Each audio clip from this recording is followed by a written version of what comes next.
Bienvenidos a todos a este 14º programa acerca de sectas y religiones falsas.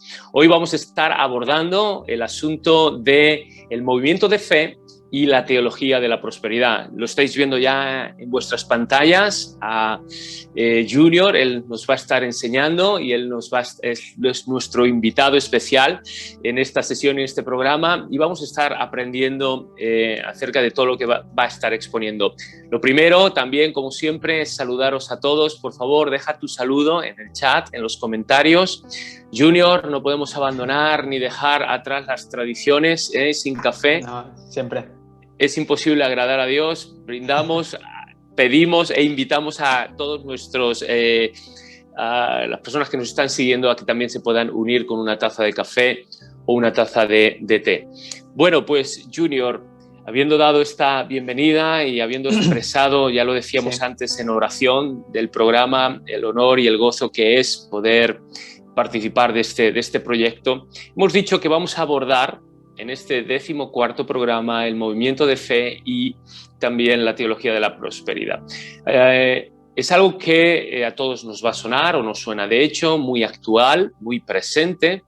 Y lo primero que te quiero preguntar es un poco su historia, cuál es su contexto, ¿no? Y de dónde surge y cómo es que ha llegado a nuestros días y está inmerso, muchas veces infiltrado en la Iglesia. Ok, pues el movimiento de fe también se puede conocer como teología de la prosperidad, teología de la fe, fideístas, positivistas. Hay muchas maneras de poder reconocerlos. Y es una doctrina que ha gozado de mucho éxito, ¿no? Desde la década de los 70, ¿no? Y que poco a poco sigue en auge, porque realmente trae un mensaje atractivo, ¿no? Y porque nos presenta un Dios al servicio del hombre. Y este movimiento ha introducido elementos que entran en conflicto directo, ¿no? Con la ortodoxia evangélica y en particular con la teología pentecostal, ¿no? La confesión positiva está muy presente en nuestras congregaciones y se presenta en la congregación tanto en la influencia del vocabulario y también está estrechamente ligada al final con esa teología herética, ¿no? Que al final trae o la camufla, que lo enfoca a un nuevo o por así llamarlo, actualizado gnosticismo, ¿no? Ya hemos hablado tanto de las herejías sectas que hemos hablado, siempre aparece el gnosticismo y aquí también está presente. Como muchas veces decimos, ¿no? Es una verdad a medias, es una mentira completa. Eso es. Pero estas verdades a medias suelen ser más dañinas que a veces que mentiras directamente abiertas, ¿no? A veces hacen más daño, ¿no? Este movimiento se mueve en esa área gris, ¿no? Que parece y suena como verdad, pero que realmente está diciendo todo lo contrario. O sea, está muy, muy bien maquillado a veces y que mucha gente tristemente ha caído y está en estas redes, por así decirlo. Siguiendo un poquito con la historia, ¿no? Sabemos que el pentecostalismo, ¿no? Se desarrolló en el movimiento de santidad, que se remonta en el siglo XVII y que llega a su máxima expresión en el siglo XIX y a principios del siglo XX, por ahí. Correcto. Una de las características externas que tenían este grupo era la austeridad, pero el neopentecostalismo que tenemos, digamos, que ha ido al contrario, ¿no? En vez de tener esa característica de austeridad, tiene una relación de causa y efecto entre la bendición y la riqueza, ¿no? Ha ido al extremo. Y realmente este pensamiento encaja muy, muy bien en nuestra sociedad actual, ¿no? Una sociedad ligada a la apariencia, a la religiosidad, y que si le damos un justificativo teológico, digamos que esto va en una carrera desenfrenada, ¿no? Hacia a la posesión de los bienes materiales y hacia estas riquezas materiales, ¿no? Claro. Entonces, todo, como tú decías, se camufla y se maquilla como algo, una apariencia de corrección teológica, pero nada que ver con la realidad, ¿no? Nada que ver con ese origen. Y se mueve mucho, si es verdad, en las ramas y en la corriente y en los movimientos pentecostales, pero no son pentecostales. Nosotros somos pentecostales, pertenecemos a las asambleas de Dios, creemos firmemente en la obra, no solamente obviamente en la persona, sino en la obra y en la validad de los dones del Espíritu Santo a fecha de hoy. Y como tú decías, un movimiento pentecostal surge en la santidad, en la austeridad, y hoy en día este movimiento neopentecostal, ¿de acuerdo? Que nada tiene que ver, pues se va hacia la prosperidad, riquezas y muchas veces libertinaje. Y todo esto, Junior, nos ocasiona problemas, obviamente, en las iglesias. Y vamos a ir esbozándonos cuáles serían esos problemas que empiezan a emerger, ¿no? Sí, esta doctrina, pues bueno, hay muchos problemas, pero hay dos problemas, por así decirlo, claves, ¿no? que presenta. Por una parte tenemos a unas iglesias y miembros que reflejan un estilo de apariencia, de opulencia, de extravagancia, para demostrar que cuentan con la bendición divina, ¿no? O sea, ellos demuestran que son bendecidos materialmente, con riquezas, porque cuentan con la bendición divina. Y por otro lado se aceptan, por así decirlo de manera ingenua, al final lo que predican este movimiento político, ideológico, ¿no? Que sostiene la sociedad actual, ¿no? Del consumismo, del consumo, del materialismo. Del bienestar, del materialismo. Sí, lo que muchas veces hablamos y decimos en las predicaciones, y al final este movimiento lo que hace también es apoyarlo, ¿no? En cierta manera. Y representa radicalmente, pues, una concepción de la fe y su eficacia, ¿cómo decirlo?, muy distinto a lo que predicamos, ¿no? Porque nos presenta de que tú necesitas obtener tu paraíso terrenal. Y que esto, pues, al final genera un espejismo para millones de personas, ¿no? Que al final es todo muy contrario a su realidad, ¿no? Personas que tenemos que pagar una hipoteca, un alquiler, saldar deudas, vivir al día, gastos varios. Claro. No tienes por qué aparentar o tener que vivir en ese espejismo, en ese paraíso que te predican o te dicen que tienes que tener, porque si eres bendecido, Dios te bendice de esa manera. Entonces, lo contrario es que no estás siendo bendecido, ¿no? Claro. Y todo esto genera, pues eso, un cambio en la visión del creyente sobre la segunda venida de Cristo, ¿no? Porque claro, es verdad. Aquí todos sabemos que estamos en un mundo hostil y que hay muchas cosas, pero al final nuestro anhelo es que venga Cristo, irnos con Él, estar con Él. Pero si yo al final me estoy creando un paraíso aquí, un paraíso terrenal, que tengo todas mis cosas, la segunda venida de Cristo, pues, me puede incomodar, hasta molestar, ¿no? Porque me va a quitar todo esto que yo tengo aquí, ¿no? Y digamos que prevalece lo que Dios tiene que hacer aquí y ahora en el ser humano, ¿no? Dios tiene que hacer cosas aquí, conmigo. Claro. Qué interesantes los conceptos que ya estás lanzando, cómo este movimiento de fe y esta teología de la prosperidad liga la bendición de Dios con la riqueza. Si no eres bendecido, entonces no eres rico, es decir, si no tienes riquezas, estás bajo un tipo de maldición. Y lo que acabas de decir es verdad. Si todo el reino de Dios es aquí y ahora, y aquí el Señor nos bendice y prosperamos y somos ricos, pues eso tiene una implicación escatológica, pues ¿para qué esperar la segunda venida del Señor? Entonces, claro que el reino es aquí y ahora, pero no todo el reino de Dios es aquí y ahora. Hay también un aspecto futuro, ¿no?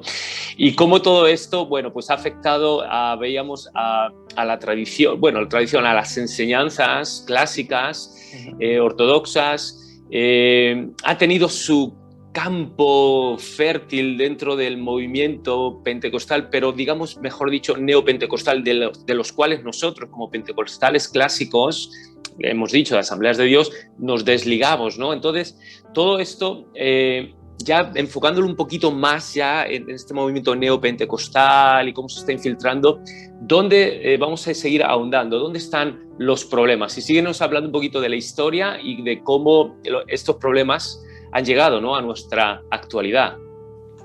Sí, la verdad que es importante, también necesario conocer un poco el trasfondo de la historia. No podemos andar mucho por el tiempo, pero bueno, nos encontramos con dos corrientes históricas de la sanidad divina, tenemos la corriente pentecostal, que hace un énfasis en la sanidad, y tenemos la corriente del nuevo pensamiento, que es similar a la ciencia cristiana. Si recordamos, en los estudios anteriores hablamos de la ciencia cristiana, que al final todo lo que hablamos anteriormente siempre va a ir ligado con lo que demos después, ¿no? Claro. Y este movimiento de fe surge en esta segunda corriente, ¿no? En la segunda corriente del nuevo pensamiento y de la ciencia cristiana, ¿no? Similar. Y hay que conocer a su patriarca, ¿no? El patriarca de este movimiento, que es William Kenyon. Este personaje tiene un trasfondo doctrinal que se puede enfocar entre ese nuevo pensamiento y ciencia cristiana. Él intenta hacer ahí un híbrido, hacer una síntesis de estos dos, y es lo que luego se nutre, ¿no? Este movimiento de fe. Él decía que había que aprovechar, ¿no?, las enseñanzas de Mary Baker, la de la ciencia cristiana. Fijaros. Y claro, y él pues eso, intenta hacer una síntesis entre el pensamiento evangélico y el pensamiento metafísico, ¿no?, de todo esto. Claro. Con el fin, él tiene un fin, pues por así decirlo, bueno, ¿no? Dice, no, esto con el fin de ayudar al creyente tradicional. Porque el creyente tradicional se está perdiendo del elemento sobrenatural. Que el perder este elemento sobrenatural es lo que lleva a muchos a que se vayan a sectas. Entonces, porque decía, no, claro, las sectas pues tienen estos elementos y la gente les atrae y se van. Entonces, el creyente tradicional, al no tenerlo, pues está siempre escapándose. Entonces, él quiere traerlo para que el creyente no se vaya, sino que se quede, digamos, en el fundamento, en lo correcto. Entonces, la mezcla resultante de esto es un fundamentalismo bíblico y una metafísica, ¿no?, del nuevo pensamiento. Ese es. Y que, bueno, pues como todo, pues tiene pues sus tintes, sus ideas, pues derivadas del platonismo, ¿no? Claro. Esto, si vamos así tirando, todo nace también o tiene su raíz allí. Y el credo del nuevo pensamiento es enseñar que la divinidad del hombre y sus posibilidades infinitas. Aquí se centra en que el hombre es divino y que tiene unas posibilidades infinitas, ¿no?, las que debe aprovecharse y las que debe usar, ¿no? Y todo esto por el medio del poder constructivo. A ver. Este poder constructivo viene del medio del pensamiento constructivo y la obediencia de la voz, de esa presencia interna, espiritual, que es la que te lleva a esa inspiración, el poder, la salud, la prosperidad. Es un poco complejo, quizás. Sí, pero porque tú lo has dicho, porque entran en ese mundo dualista que separa mucho lo espiritual, tú lo has dicho, de Platón y después el gnosticismo, que separa tanto y divide, ¿no?, dos esferas, lo espiritual, que también es real, incluso más real que lo material, y entonces, pero bueno, los que nos han seguido, Junior, yo creo que lo estarán siguiendo también. Vale, entonces, para llegar un poco a comprender todo esto, tenemos que entender que el movimiento metafísico pues vivió dos etapas, ¿no? Vivió una etapa en la que fusionaron o mezclaron, y digamos que el movimiento de fe pues ha mezclado estas dos etapas, ¿no? Claro. Una primera etapa que se vivió el movimiento metafísico es el que se centraba en la sanidad por medio de la mente, la ciencia cristiana, recordemos. Claro, sí. Y la segunda etapa es la que hace énfasis en la prosperidad y bienestar general. Y ahí tenemos salud física y salud financiera. Claro. Entonces la metafísica vivió esas dos etapas y el movimiento de fe ha cogido de estas dos un poco y ha hecho su propio movimiento, ¿no? Tenemos que, bueno, destacar pues que la sanidad del movimiento de fe pues lo inició Phineas Quimby, que también recordemos que él influyó en Mary Baker y demás, ¿no? Quimby pues él dijo que fue sanado por un hipnotizador francés. Entonces, a través de esto, pues él utilizó el hipnotismo como método terapéutico, ¿no?, para sanar y demás. Y su énfasis era la creencia gnóstica de que todo el pecado, la enfermedad y todo el mal son causados por un error mental, porque creemos que eso existe, entonces tú estás enfermo o estás en pecado y todo eso malo, pues es por un error mental. Y que todo el mal pues se podía evitar con el pensamiento positivo. Wow, la verdad que tú lo has dicho, me quedo a modo de resumen con que lo que comenzó como algo bueno, un movimiento genuino, divino, con esa procedencia y origen de Dios, ese movimiento pentecostal, por supuesto que nosotros creemos en los dones del Espíritu, sean dones de revelación en cuanto a palabra de ciencia, sabiduría, discernimiento del Espíritu, dones de inspiración, lenguas, interpretación de lenguas, profecía, o dones de poder, ¿no? Milagros, sanidades. Creemos obviamente todo eso, pero creemos que es Dios el que lo hace, y el Espíritu Santo, no nuestra confesión, nuestra palabra, ni siquiera nuestra fe, ¿no? Y cómo todo esto se ha adulterado con estas influencias tan paganas, esa mezcla de la ciencia cristiana y de esta nueva forma de gnosticismo, ¿de acuerdo? Así que vemos, Junior, y no lo vemos solamente aquí en lo que nos estás enseñando, sino vemos que el gnosticismo ha estado presente, siempre ha estado apareciendo constantemente de manera recurrente, ¿verdad? A lo largo de la historia de la Iglesia. Entonces, todo esto, este nuevo gnosticismo, si le pudiéramos poner puntos para poderlo identificar dentro de este movimiento de fe, de acuerdo, pseudo-cristiano, teología de la prosperidad, pseudo-prosperidad, ¿cuáles serían estos puntos para poderlos identificar? Sí, no. Como has dicho, pues el gnosticismo primitivo, por así, diciéndolo así fríamente, pues claro, no está. Pero este gnosticismo primitivo ha ido evolucionando y se ha ido adaptando con el paso de los años, ¿no? Y aquí lo podemos llamar pues un nuevo gnosticismo.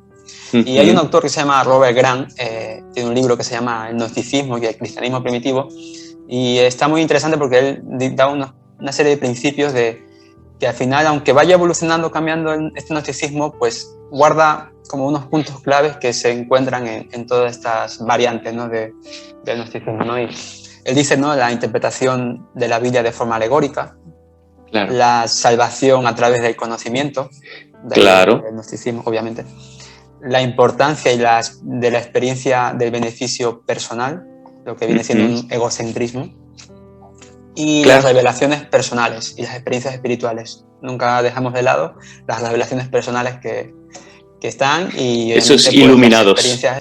Exactamente, y las experiencias espirituales que siempre son continuas. Esos son, digamos, los puntos que más se repiten en todas estas variantes del gnosticismo. Y aquí este gnosticismo aparentemente cristiano, ¿no?, lo que consigue es que las personas se crean autosuficientes, incluso dioses, ¿no? Se crean dioses. Wow.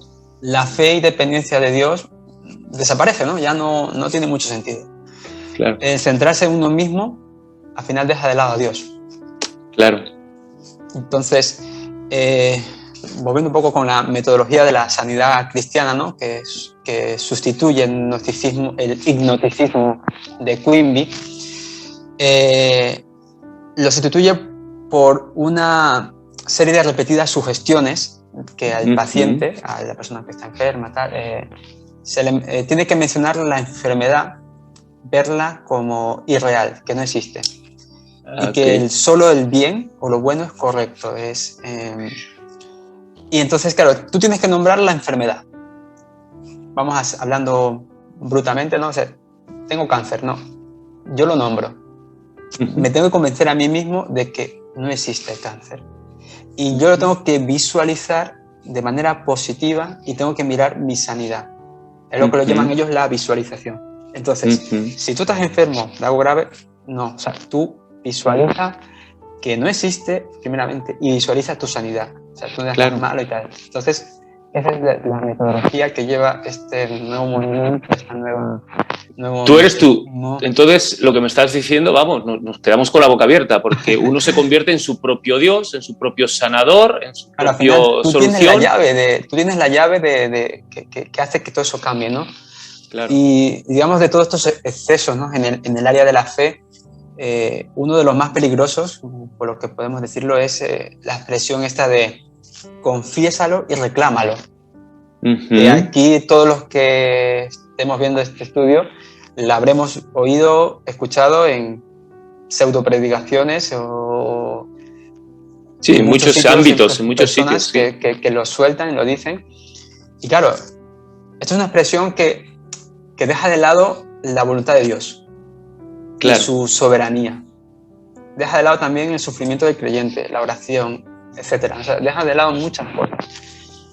Promueve el deseo material de tener todo lo que tú deseas realmente. Se predica un evangelio de riqueza y prosperidad material. Este evangelio lo que busca es que el creyente comprenda que puede ejercer un control absoluto sobre su propio entorno, sobre su propio medio ambiente, pretendiendo otorgarle pues esa autoridad, ¿no? Claro. Desde la perspectiva de un evangelio limpio y claro, reconocemos que tanto la fe como la confesión son principios bíblicos. Claro. La Escritura nos enseña que sin fe es imposible agradar a Dios, el justo por la fe vivirá, pero por lo tanto tenemos que encontrar un equilibrio en esto, ¿no? No Claro. tenemos que dejarnos llevar o hacer como ellos hacen, que van a un extremo, ¿no? Un extremo de Claro. tú confiesas, tú reclamas, y esto es lo peligroso de este movimiento. No, es tremendo, es terrible, porque lo que nos acabas de decir, por un lado le cierran la puerta a Dios para no depender de Él y no necesitarlo, le abren la puerta a uno mismo para ser su propio Dios sanador y salvador, y por otro lado, lo que ya hemos estado diciendo, metemos en la cárcel de la maldición y del juicio divino a todos los que por cualquier razón no tengan prosperidad económica. Aparte que nos tiramos por tierra todos los ejemplos que tenemos en la Biblia de personas que no tenían esa prosperidad económico-material. Luego lo vamos a seguir viendo un poquito más. Sí, más. Y vamos a seguir pormenorizando, ¿vale? Y viendo con más detalle, Junior, todo este asunto del movimiento de fe y de prosperidad. Nos has hablado de que es un nuevo formato, han mezclado ese movimiento clásico, ortodoxo, pentecostal, con todo la ciencia cristiana. Es una nueva forma de gnosticismo, que eso tiene que ver mucho con el conocimiento o la revelación. Entonces, para ellos, ¿cómo manejan este asunto, ¿no? Que no tiene nada que ver con la Escritura o con Dios, pero ¿cómo lo manejan? Sí, a ver, sí, ya aquí por así decirlo entramos en los puntos heréticos, ¿no? que más fuertes tienen, aunque lo hemos ido mencionando un poco, pero vamos a explicarlo con un poco más profundizando un poquillo más. Esto es una enseñanza de las más relevantes que tiene Kenio, ¿no? Él le llama el conocimiento por revelación. A ver. Y esta doctrina contiene, pues, por un lado, un dualismo y un fideísmo. Recordemos lo que es un dualismo, ¿no? Pues lo que veníamos diciendo, oscuridad, luz, en este caso que ellos hablaban, ¿no? Del cuerpo malo, espíritu. Entonces, aquí podemos decir el mundo espiritual y el mundo material. Eso es. La realidad ellos dicen que la realidad no se puede encontrar por los sentidos, solo se encuentra por el espíritu. Entonces, el conocimiento por medio de los sentidos es malo, y porque nos muestra el mundo de la carne, lo carnal, lo material, que es malo, obviamente. Entonces, el creyente debe ignorar eso y centrarse en lo que proviene o viene del espíritu. Ok. Y también tiene un fideísmo, que es un fundamentalismo pues extremo, centrado en la fe, donde deja de lado el razonamiento. O sea, dejan de lado el razonamiento, el sentido común, rechazan la ciencia, etcétera, ¿no? O sea, todo es fe y lo demás no tiene por qué ser válido. Y claro, y esto forma un poco las bases de ese cumplimiento del pacto que ellos hablan, ¿no? Siempre del pacto, de esta teología de fe, ¿no? Que el creyente debe conocer, pues, sus derechos y privilegios bajo este pacto, ¿no? Este conocimiento, pues, está en la palabra escrita. Y ahora aquí viene, pues, digamos, un poco el enredo, ¿no? Un poco lo complicado, ¿no? A ver. Porque hay que saber usarla para ponerla en marcha. Entonces, es decir, el conocimiento está en la palabra escrita, ¿no? Que en la Escritura, la Biblia, tenemos la palabra escrita. Pero esa palabra escrita, por así sola, no es válida, no se ejecuta. Entonces, hace falta que tú hagas una confesión fuerte y firme, y unida, pues, a una acción, ¿no? Consecuente. Es lo que trae a Dios a la escena, es lo que hace que Dios actúe. O sea, tú tomas la palabra, tú la confiesas, dices firmemente. Entonces, Dios, que es la fuerza para el bien, hace lo que el creyente le ha ordenado. Pues, ¿por qué? Porque Dios está obligado por su propia palabra. Entonces, ahí viene, digamos, lo complicado, ¿no? Que tú tienes que, para que Dios actúe, Dios no actúa por su propia voluntad ni por su... No actúa libremente ni soberanamente. Sino que actúa obligado por nosotros. Obligado por nosotros porque estamos usando, como preciso, su propia... palabra. Sí, que se ha puesto su propia trampa, ¿no? Como su propia palabra, Él tiene que actuar, pues si tú la utilizas, al final Dios hace eso porque tú estás utilizando tu derecho, tu pacto tal. Wow. Benny Hinn, que lo conocemos mucho, que hemos leído sus libros y visto predicaciones, expresa en su obra La unción, si la habéis leído, dice: por fin entendí que la unción dependía de mis palabras. Dios no se mueve a menos que yo lo diga. ¿Por qué? Porque Él nos ha hecho colaboradores suyos. Él lo estableció así. Este personaje llegó incluso a decir que Jesús vendría a su iglesia a la que él tenía antes de la venida, ¿sabes? Corporalmente. Corporalmente, obviamente. Y para este movimiento, pues, Dios tiene que recibir, pues, como ese permiso, ¿no? Para poder obrar en la esfera terrenal a favor del hombre. Si nosotros tenemos el control, quiere decir que Dios ya no tiene el control. Claro. Benny Hinn dice también: cuando Dios dio a Adán dominio, eso significó que Dios ya no tenía dominio. Por tanto, Dios no puede hacer nada en esta tierra a menos que nosotros se lo permitamos. Y el modo en que se lo permitimos o le damos permiso es mediante la confesión. Qué barbaridad. Pues bueno, lo que estamos viendo, las conclusiones yo creo que son obvias, pero bueno, endiosa totalmente al hombre, a Dios lo rebaja a un mero sirviente, a una mera sirvienta, y que está obligado a servirnos a nosotros. Vamos, es un poco el Dios de la lámpara de Aladino, que está para concedernos nuestros deseos y nuestros placeres y ataca la soberanía de Dios, la libertad de Dios. Es tremendo, ¿no? Las conclusiones al final, cómo van derivando y todas estas consecuencias, no solamente en las creencias, sino luego también en las prácticas, ¿no?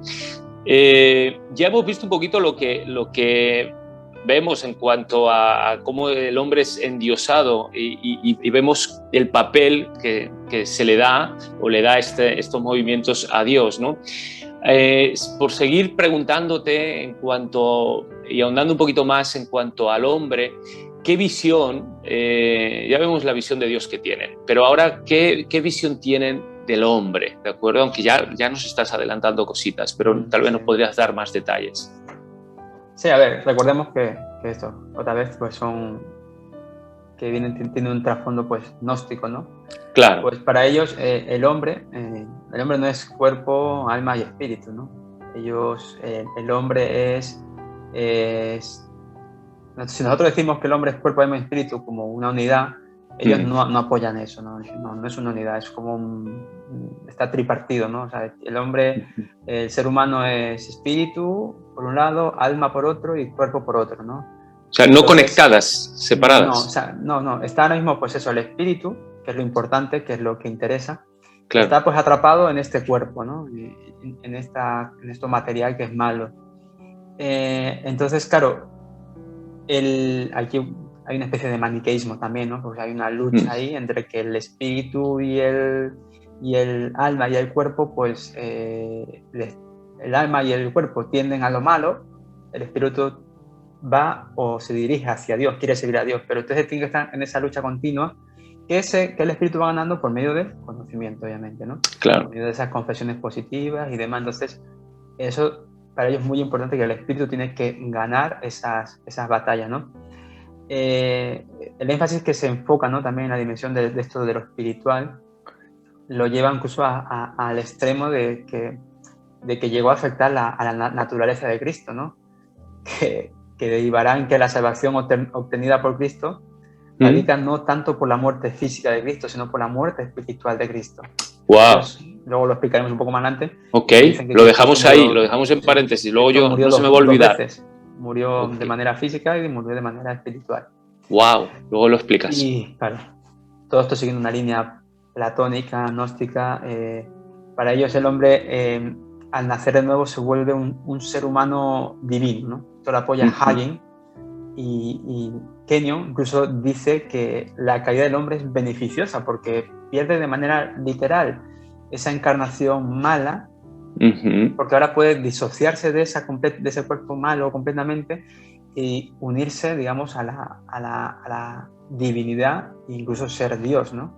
Recordemos que esto también tiene muy parecido a lo que decían los mormones. Sí. ¿Sabes? Sí. Que muy similar a esa parte que ellos decían de que al final las personas eran dioses, ¿no? En ese sentido. Y vamos, ellos, sí, evolucionando, es verdad, es correcto. Kenneth Copeland, otro también que dice que cuando llegas a ser una nueva criatura, tu espíritu se crea completamente de nuevo. Tienes que darte cuenta de que no eres un esquizofrénico espiritual, mitad Dios y mitad Satanás, sino que eres todo Dios. Wow. Y Kenyon pues afirma también que cada persona quien ha nacido de nuevo es una encarnación. El creyente es tanto una encarnación como lo fue Jesús de Nazaret. O sea, somos divinidades encarnadas y que tenemos que liberarnos de esto para volver a... O sea, que hay mucha herejía oculta en todo esto. Sí.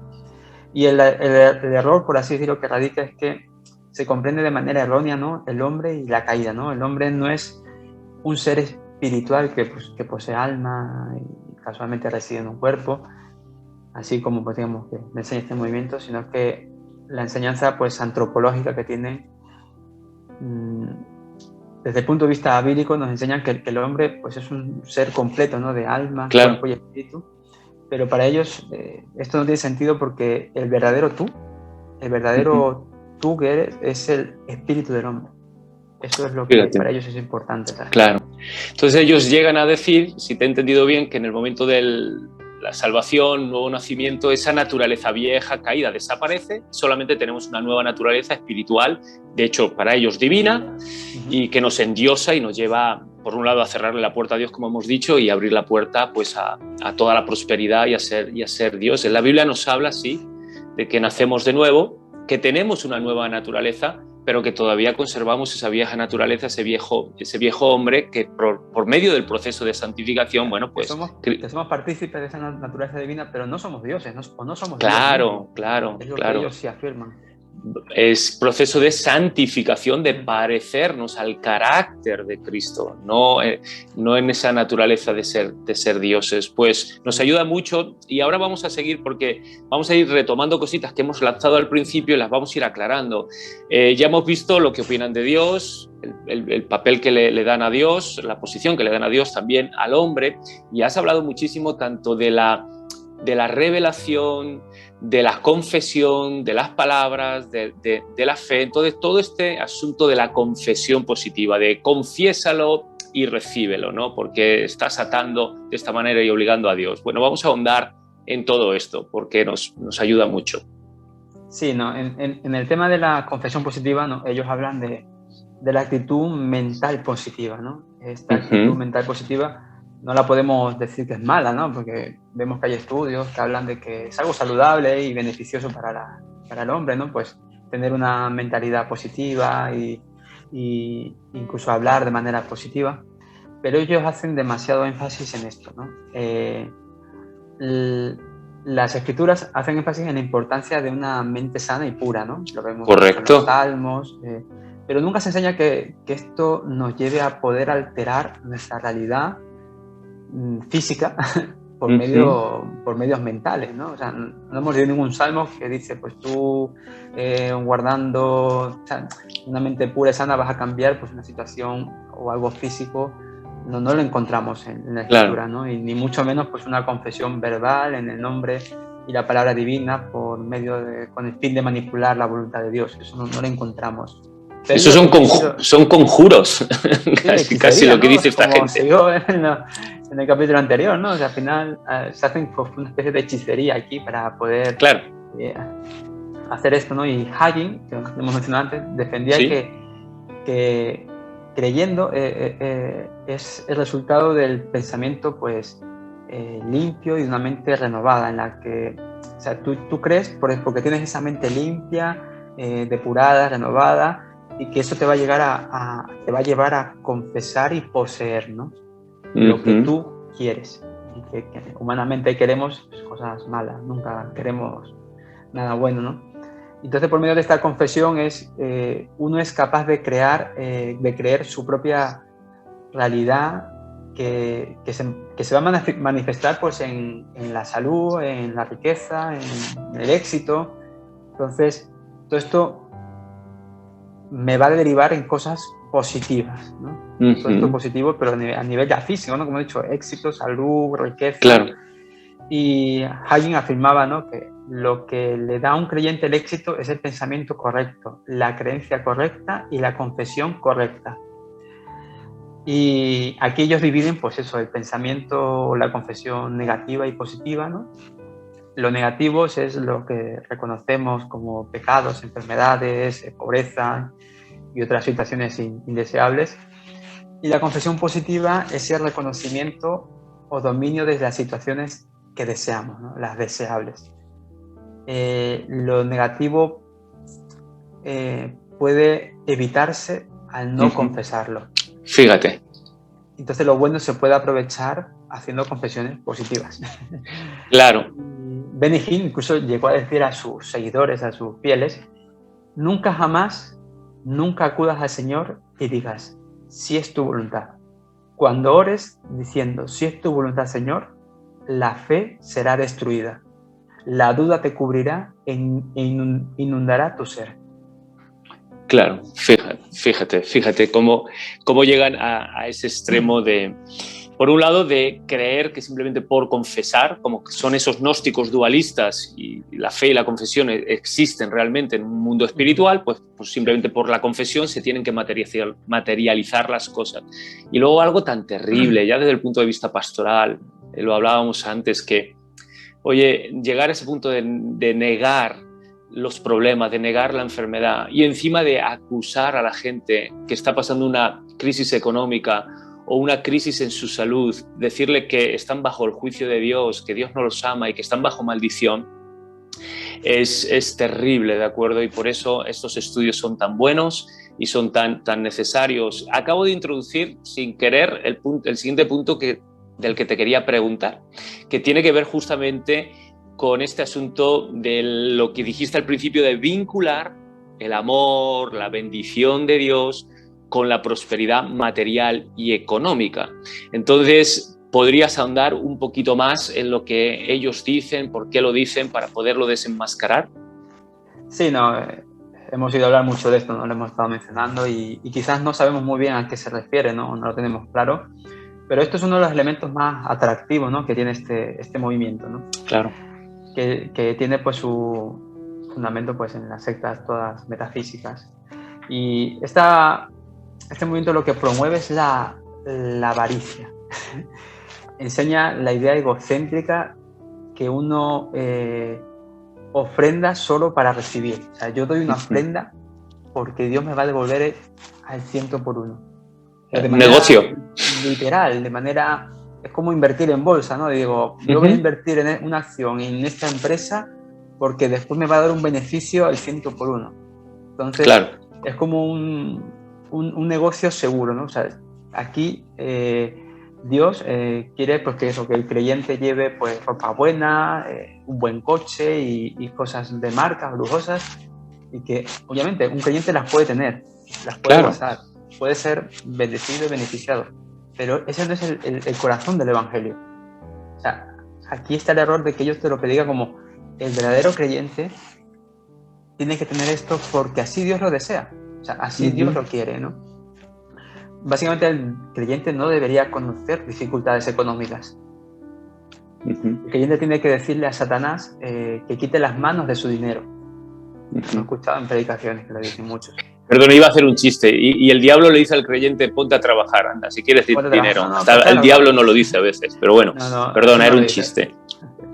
El creyente puede pedir lo que sea, ¿no? Ya sea físico, espiritual o financiero, ¿no? Porque la fe es la que obliga la acción de Dios.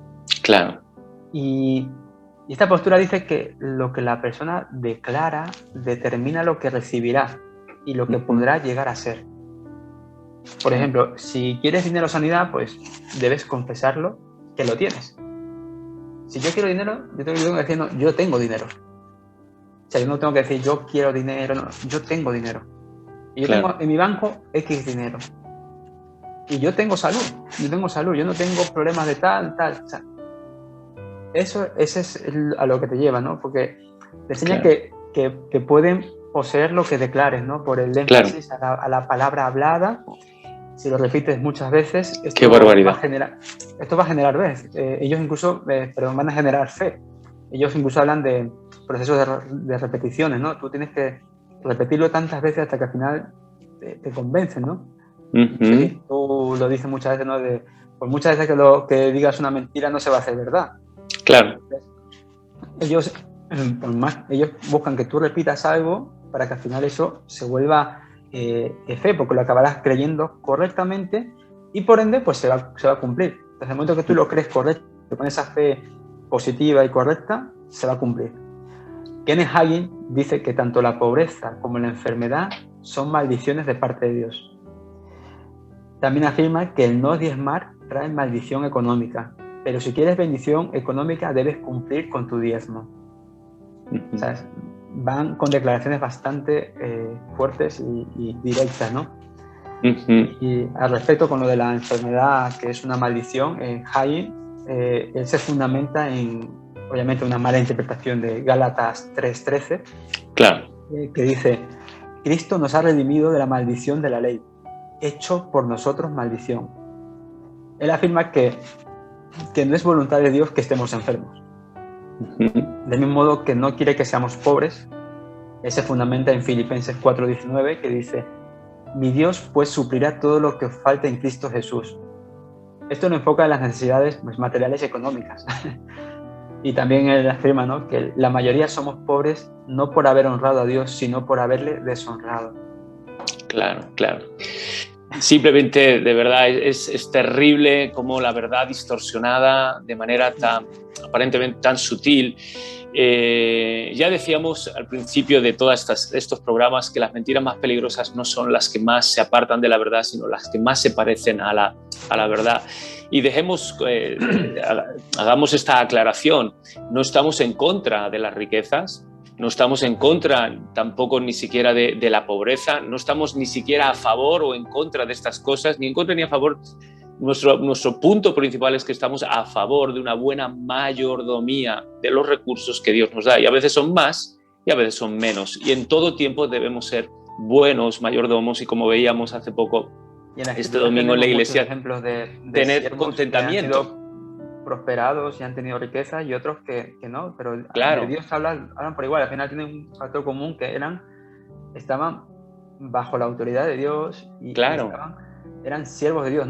Dios no era su siervo. Que es lo que Dios aquí te plantea. Eso es.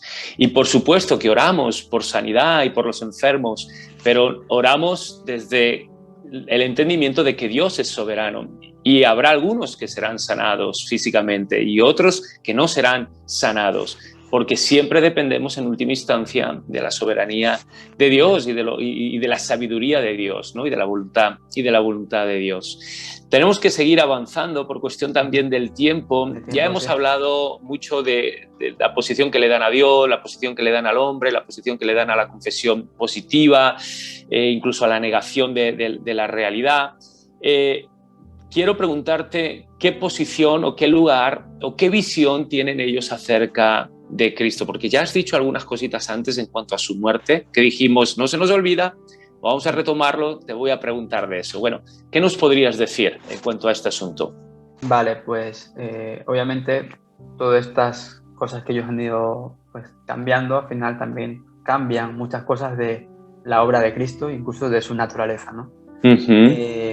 Una de ellas es, hablando de la expiación, ellos dicen que Cristo fue sacrificado para satisfacer a Satanás.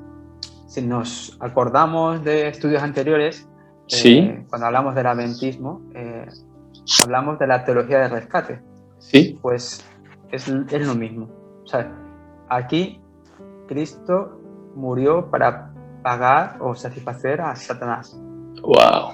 Y esto es porque ellos hacen énfasis de que Satanás es el Dios de este mundo, ¿no? Lo dice la palabra, es el Dios de este mundo. Pero ellos dicen que legalmente le pertenecíamos al diablo. Por tanto, Cristo tuvo que pagar el rescate por nosotros para redimirnos. Pero el rescate por nosotros, pero no por la justicia, vida de Dios, sino por a Satanás.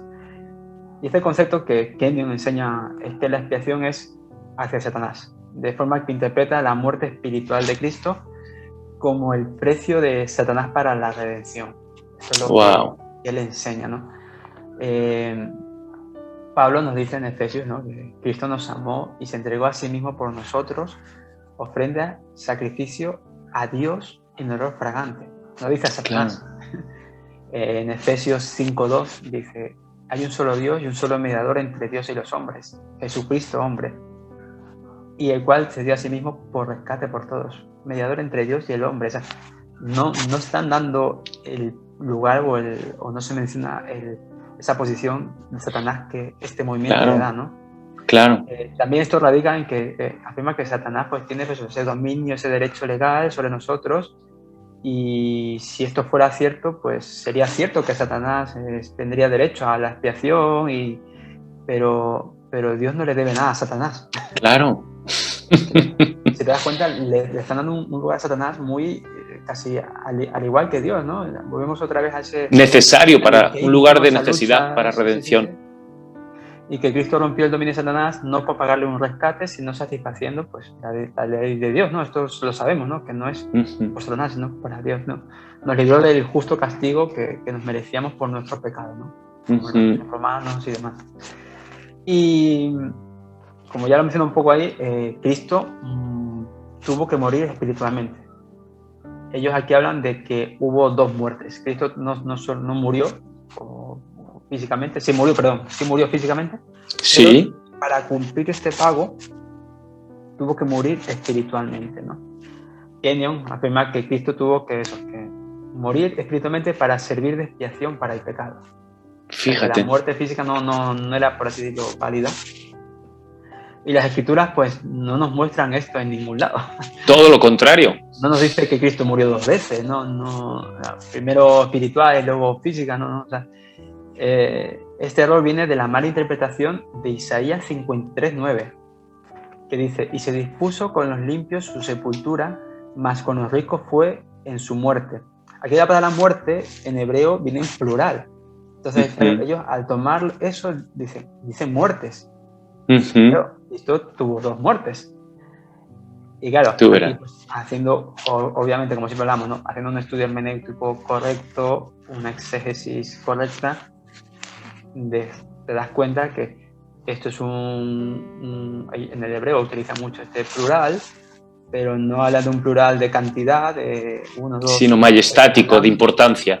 Exactamente, sino que le dan, pues eso, para indicar, pues, majestad, rango, excelencia, magnitud. Y entonces, claro, esto es importante saberlo. Si no lo sabes, pues obviamente tú lo coges y dices, pues mira, dice muertes, ¿no? Muertes dos. Claro. Ya está, ¿no? Y ya tienes justificada tu doctrina, ¿no? Para Pablo, el triunfo pues, de Cristo sobre los poderes demoníacos y la humillación de los mismos se llevó a cabo en la cruz, ¿no? Liberó al hombre de la ley. O sea, la muerte de Cristo es importante, no le quita la importancia que ellos le dan a la física y solo se centran en la muerte espiritual, ¿no? Y al final, pues Cristo no tuvo sufrimientos espirituales, ni una resurrección espiritual, ni no encontramos menciones bíblicas de esto, ¿no? Claro. Su resurrección, él tiene que demostrar, o sea, al no creer que fuera él físicamente, ¿no? Cristo se muestra, ¿no? Y deja que le toque. O sea, encontramos que no tiene sentido lo que ellos afirman, porque al final es adaptar las escrituras a lo que suene o diga, ¿no? Y de aquí viene la que me parece a mí más fuerte, ¿no? Que es que llega a decir que Cristo fue, ¿cómo decirlo?, pecaminoso, ¿no? Llegó a ser pecaminoso. Cristo llegó a ser pecaminoso. ¿Por qué lo dicen? Ajá. Que Cristo cumplió pues el rescate del hombre gracias a que llegó a ser pecaminoso, ¿no? ¿Por qué? Wow. Porque ellos se sustentan de la mala interpretación, obviamente, de 2 Corintios 5:21, que dice: al que no conoció pecado, por nosotros lo hizo pecado, para que nosotros fuésemos hechos justicia de Dios en él. Claro, esta mala interpretación da por hecho que el rescate de Cristo no fue por su muerte en la cruz, ni por apropiarse de la naturaleza humana, que recordemos la antropología de esta doctrina dice que la naturaleza humana es satánica. Dejan de lado el contexto de este pasaje. Claro. Y claro, en el cual pues, se nos expone que la actividad redentora de Dios en la crucifixión corporal de Cristo, y no de una supuesta transmutación espiritual, ni de su naturaleza, al pecado, ni nada. El papel principal lo jugó Dios, no el diablo. Claro. Es muy fuerte lo que están diciendo, o sea, que claro. va a ser pecado, o sea, no cargó con nuestros pecados, como lo decimos muchas veces, no que fue pecado, ¿no? O sea, que él mismo se convirtió en pecado, no desde el punto de vista legal, sino que Cristo llegó a ser pecador. Esa es la clave. No tienen ni idea y le dan patadas a la Biblia, a la hermenéutica, a la exégesis y a todo lo que se ponga por delante. Por favor, lo hizo se refiere justamente en el sentido de qué cargó y desde el punto de vista de la imputación legal que cargó y llevó a nuestros pecados para que nos sustituyó, para que nosotros pudiéramos ser libres. Pero justamente porque Jesús nunca fue pecaminoso y fue perfecto, es que eso se pudo dar en sentido de que pudo ser nuestro Salvador. Pues no era de extrañar, de verdad, me he quedado, Junior, con la boca abierta, pero no era de extrañar si decían todas estas cosas que tuvieran esta visión de Cristo y de su obra en la cruz. Tenemos los últimos minutos, 2-3 minutitos, Junior, pero a modo de conclusión, ¿cuáles serían, para ya cerrar este programa y este estudio, cuáles serían las conclusiones a las que podríamos llegar? Pues básicamente pues, a las que casi siempre llegamos, ¿no? Cuando hablamos de todas estas sectas y estas doctrinas, y es primeramente pues volver a las escrituras, ¿no? A una correcta interpretación de las escrituras, de hacer un estudio exegético, no eisegético. Correcto. Tenemos que extraer lo que la Biblia nos dice, no meter o decir o hacer que calce como nos plazca.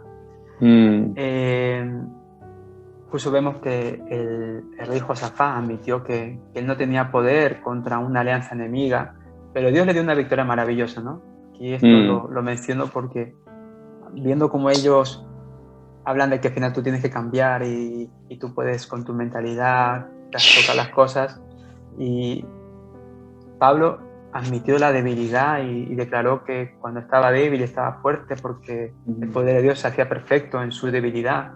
Claro. Pablo, desde como lo hemos estudiado, por así decirlo, Pablo estaría confesando negativamente algo, ¿no? O sea, no estaría haciendo una confesión positiva diciendo, no, yo soy fuerte en el nombre de Jesús y ya está. Y Juan el Bautista al infierno, vamos. Claro, los discípulos reconocían que no tenían para alimentar a la multitud y Jesús multiplicó. Les digo, los discípulos decían, no se preocupe, no, en el nombre de Jesús vamos a multiplicar esto. No, o sea, ellos vieron que había necesidad y Jesús se presentó en su voluntad y multiplicó. Y el milagro no vino, es muy bueno lo que has dicho, no vino por la confesión de los discípulos, ni los discípulos le dijeron a la gente, no, vosotros imaginaros que no tenéis hambre, confesar y que estáis comiendo. Claro, muy bueno. Jesús nunca enseñó pues nada de confesiones positivas en vez de negativas, contradiciendo la realidad, o sea, nunca, ¿no? Incluso cuando estaban pescando y no encontraban nada, y Jesús les guía y les dice, pesca por este lado, mira cómo al final la barca casi se hundía del peso de todas las cosas que pescaron, ¿no? Pero Dios obró por su voluntad, a pesar de las confesiones negativas, ¿no? Que aquí encontramos. Claro. Y los apóstoles y seguidores de Cristo del primer siglo no vivieron en riqueza la mayoría. No recuerdo así parecía alguno que viviera en opulencia como ellos aquí te predican, ¿no? Y ni en salud abundante, ¿no? Recordemos que incluso pues, como Pablo mismo, ¿no? Tenía que sufrir con un aguijón en la carne y lo menciona, y aún así él toma la parte positiva, no empieza, no lo está negando ni nada, ¿no? La Escritura nos enseña que el caminar del creyente no es un camino de rosa, ¿no? Obviamente no estamos a veces siempre en esos momentos de persecución o de dificultades, pero porque gozamos también de bendiciones, de beneficios, de dichas que Dios nos da, pero también tenemos situaciones difíciles, ¿no? O sea, claro. Tenemos pérdidas familiares, económicas, y más en la situación como vivimos hoy en día, que podemos sufrir de cosas que desde el punto de vista de ellos, pues ¿qué pasa? ¿Sería culpa mía que me pasen estas cosas malas? Y las Escrituras no nos enseñan eso. Al contrario, ¿no? Nos enseña de que debemos perseverar, ¿no? Y que todas estas cosas, como lo vemos en Romanos 8:28, nos ayudarán para bien, y que nada nos faltará, pero nada de lo esencial, de lo importante. Y estas cosas, pues, es lo que se pierde al centrarte en estas confesiones positivas, en estas palabras que ellos te muestran, porque al final te olvidas de tu dependencia de Dios, te olvidas de que tú estás al servicio del Señor, no Dios a tu servicio, ¿no? Claro. Esto es algo que hay que tener mucho cuidado, y que tú quieres tener una mentalidad positiva, me parece bien, pero no mezclemos a Dios en confesiones y cosas que no que tienen que ver más con la brujería, la hechicería, el gnosticismo y todo lo que hemos dicho. Yo no voy a coger una palabra y decir que en el nombre de Jesús, y que Dios va a estar obligado porque yo lleve un ritual o lleve una hechicería, por decirlo, y Dios lo tiene que cumplir porque Él está obligado. ¿No? Eso no podemos hacerlo. Pues Junior, la verdad que a modo de conclusión para cerrar este programa es extraordinario. Permíteme una cita que me pasabas tú, la leo. San Agustín dijo: si crees lo que te gusta del Evangelio y rechazas lo que no te gusta, no es el Evangelio en lo que crees, sino en ti mismo. Y esto es lo que ocurre con la teología de la prosperidad y también con el movimiento de fe. Pues hasta aquí hemos llegado, tenemos que despedirnos, agradecer por favor a todos de manera muy, muy afectuosa, a todos los que habéis estado allí y nos habéis acompañado. Nos emplazamos también para la semana que viene. Vamos a seguir ahondando en movimientos actuales que tienen que ver con esta nueva reforma apostólica y otros movimientos.